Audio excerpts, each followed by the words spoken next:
Olá, pessoal, sétimo ano, bem-vindos à nossa segunda semana referente ao segundo bimestre, né? Nossa aulinha de arte de hoje. Peguem o livrinho de vocês na página 19, que é para dar continuidade ao que foi iniciado na semana anterior, certo? Vamos lá? Mais informações sobre o tema, página 19. O mundo que nos cerca é cheio de cores, sendo a luz a responsável pela existência delas. A cada mistura de cores surge uma nova, surge uma nova coloração. E é a partir dessas misturas que pintores de diferentes lugares e de diferentes épocas expressam seus sentimentos, sua visão de mundo. A pintura auxilia nas formas de comunicação humana, com o desenvolvimento da humanidade. A pintura sofre evoluções de acordo com os vários períodos da nossa história. Entre a Idade Média e os tempos modernos, surge o período que compreende os séculos XV e XVI, o Renascimento. Movimento intelectual e artístico que se originou na Itália. A arte predominante nesse período baseava-se nos temas religiosos e buscava trazer de volta valores da antiguidade, grega e romana. Por isso, o movimento recebeu o nome de Renascimento. O renascer das artes e da cultura antiga. A seguir é possível observar algumas características da pintura desse período. Por exemplo, a revalorização da beleza física do homem com a presença do corpo nu. Outro, a natureza como grande fonte de inspiração. Terceiro, as figuras naturais que dão ideia de movimento e surgimento das técnicas de pintura a óleo com a utilização de cores vivas, né? Então, nós estamos falando aqui inicialmente sobre a evolução das cores, né? Então, se a gente for levar lá para trás, no tempo da pedra lascada, né, nós temos a arte rupestre. Como seria o uso dessas artes rupestres? Seria basicamente pinturas em paredes. Com que tipo de cor? Geralmente vermelho, né? Então, ou então preto, de carvão, né? Então, essas eram as cores iniciais que foi usado na arte da pintura. E aí foi passando, foi se evoluindo e cores novas foram sendo descobertas, certo, galerinha? E aí nós temos a Idade Média, né? E temos, vamos botar aqui a Idade Média aqui, e a modernidade, que é onde nós estamos aqui. E dentre esse período, nós temos várias classes de eras, de movimentos culturais em relação à pintura. E aí nós começamos com o Renascimento, que seria o quê? Renascer mesmo, é pegar o que já existia e trazer de volta, só que um pouco melhor, né? Então, existiam temas específicos, como o livro bem diz. Existiam temas específicos, como, por exemplo, a valorização da beleza. Então, era muito comum você ver corpos nus. É muito comum vocês verem isso, principalmente na escultura, né? Tem o Davi de Michelangelo, né? Que ele é um homem em pé, nu, né? Então, geralmente os anjos, eles eram retratados como nus, né? Então, tem várias obras que, se vocês pesquisarem, se eu não me engano, a obra O Pensador, ele tá nu, né? Então, são obras que representavam o corpo humano, a beleza do corpo humano. Por que beleza? Porque os corpos, eles geralmente eram bem desenhados, bem feitos, musculosos, né? E aí vinha também a natureza. Em muitas pinturas você via paisagens de natureza, não eram paisagens deitado numa cama, né? No período do Renascimento, eu estou falando, viu, pessoal? Geralmente existiam muitas paisagens naturais. E aí que dava uma ideia de movimento, né? Então, esses seriam basicamente. O final do século XIX, com o surgimento da indústria e a evolução das ciências, foi o período de grandes invenções. A lâmpada incandescente, o telefone, a estrada de ferro. Os artistas começaram a pintar ao ar livre, tendo como inspiração a paisagem. Nessa época também apareceram os movimentos que contribuíram para o surgimento da arte moderna. Então, nós partimos do Renascimento e até chegar à era moderna, o modernismo que nós temos hoje. Como eu já disse, tivemos movimentos artísticos diferentes, né? E aí a gente vem falar agora sobre o impressionismo, né? O que seria o impressionismo? A palavra já diz, questão de impressionar.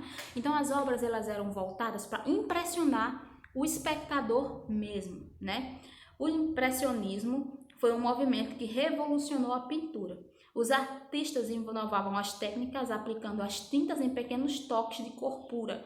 Na pintura impressionista, as figuras são transformadas em massas coloridas sem contornos nítidos. Então, nós temos, por exemplo, o exemplo de Mona Lisa, que você vê ela com perfeição, né? É uma pintura bem feita.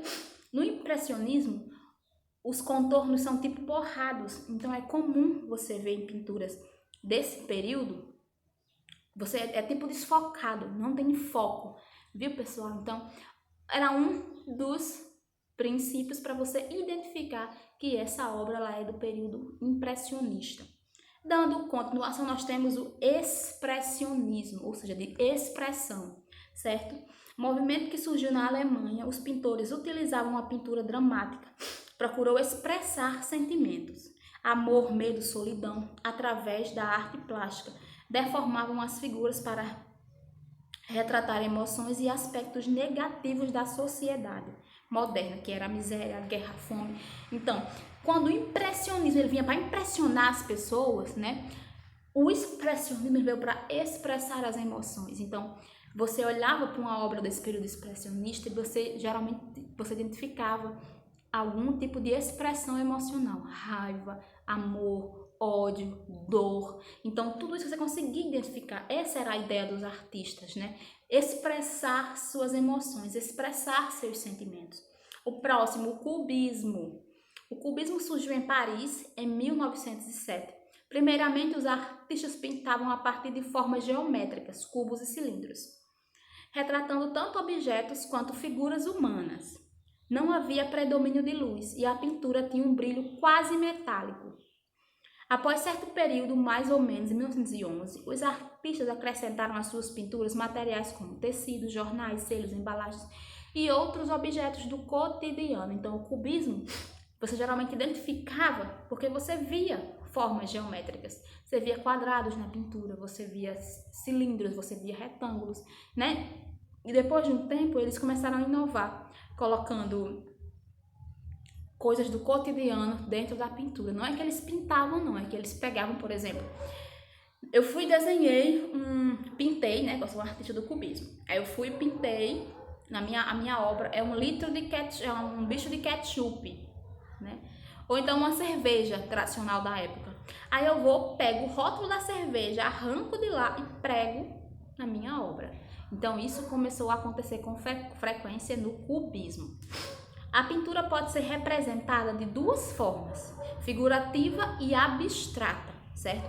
A figurativa sugere imagens que você pode identificar, uma mulher, uma paisagem. Já a abstrata são aquelas obras onde você não consegue identificar nenhum tipo de objeto, certo? A pintura figurativa apresenta vários gêneros. Então, na figurativa, que são aquelas que você consegue identificar, você pode encontrar retrato, paisagem marinha, pintura histórica, natureza morta, pintura religiosa e pintura do cotidiano, certo? Ou seja, na pintura figurativa você pode encontrar retratos ou autorretratos. Por exemplo, Mona Lisa é um retrato. Autorretrato de Frida Kahlo é um autorretrato, mas também está dentro da pintura figurativa. A paisagem, temos várias paisagens, inclusive temos uma aqui na página 20 que chama-se As Omoplatas, de Monet, né? Temos também Menina com Sombrinha, né? Então, temos girassóis, né? Então, tem várias obras com essa temática da paisagem.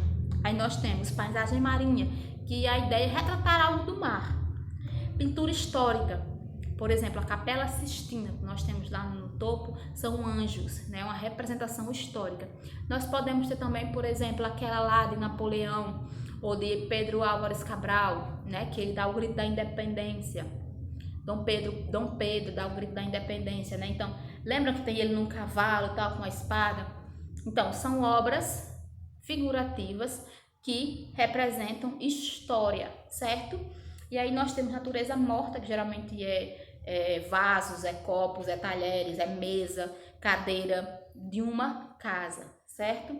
Pintura religiosa, né, que geralmente tem a ver com Cristo, com Deus, algo bíblico. E pintura do cotidiano. Então pode ser homens trabalhando numa fábrica, mulheres andando na rua, dentre essas coisas. Agora vamos falar um pouquinho sobre pop art, né? Tudo é arte.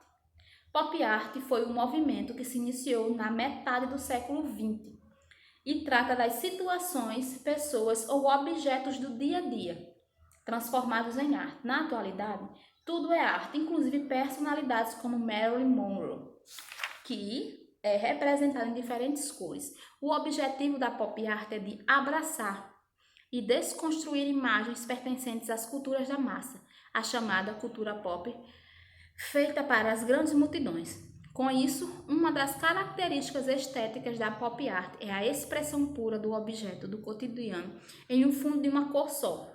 Por exemplo, se você pegar uma imagem, pode pegar uma foto, por exemplo, uma imagem na internet de Michael Jackson, e aí o que é que você faz? Você retrata essa obra de um jeito mais pop. Então, geralmente você coloca um fundo de uma cor só atrás, e aí você pode modificar as cores dessa pessoa. Vocês podem olhar aí na página 21, nós temos Marilyn Monroe, que ela é muito famosa, muito conhecida, né? E foi feita uma obra de pop art com uma foto dela, certo? Eu quero que vocês façam a atividade da página 22, certo? O que é que eu quero que você faça? Não é para responder nada aqui, tá? Na página 22, não é para responder nada na página 22, no livro. Vocês vão fazer o seguinte: na página 22, pede para vocês fazerem uma pesquisa, certo? Vamos fazer uma pesquisa, tá até aqui o nome, na questão 3. Tarsila do Amaral, Anitta Malfatti e Cândido Portinari. Então, na aula eu pediria. Mas agora eu quero que vocês façam apenas uma pesquisa sobre Anitta Malfatti, certo? Então, pesquisem sobre ela, algo simples, escrevam no caderno de vocês. Ok, pessoal? Depois, vocês vão reproduzir a sua própria pop art. Escolha o artista que você quiser e aí transforme ele no pop art, certo? Na página 22, inclusive, dá até mais ou menos ideia de como vocês podem fazer isso. Os materiais que podem usar, tem até aí, material de desenvolvimento, certo? E aí vocês podem seguir essas dicas de como fazer o seu pop art. Escolha seu artista famoso, pode ser do K-pop, quem gostar, pode ser sertanejo, quem gostar, funk, Anitta, vocês decidem. Eu não sei do que vocês gostam, então vocês decidem o artista que querem representar na sua pop art. E eu quero que vocês façam isso quando fizerem, tirem a foto e mandem pra mim, certo? Lembrando que, se estivéssemos em sala de aula, eu daria um tempinho a mais para isso. Por quê? Porque teria que vocês estariam vindo para a escola 5 horas na sala e ainda o tempo em casa para fazer as pesquisas, atividades. Então, eu dou até a próxima aula de arte para vocês me enviarem, certo? Luiz, não vai dar tempo para mim. Então, você pode vir no meu privado e perguntar: Luiz, você me dá mais um dia, 2, 3, e a gente conversa, ok? Mas eu espero até a próxima aula, ou seja, até a próxima quarta-feira, pela sua obra de pop art, ok, pessoal? Por enquanto é só. Até a nossa próxima aula. Tchau!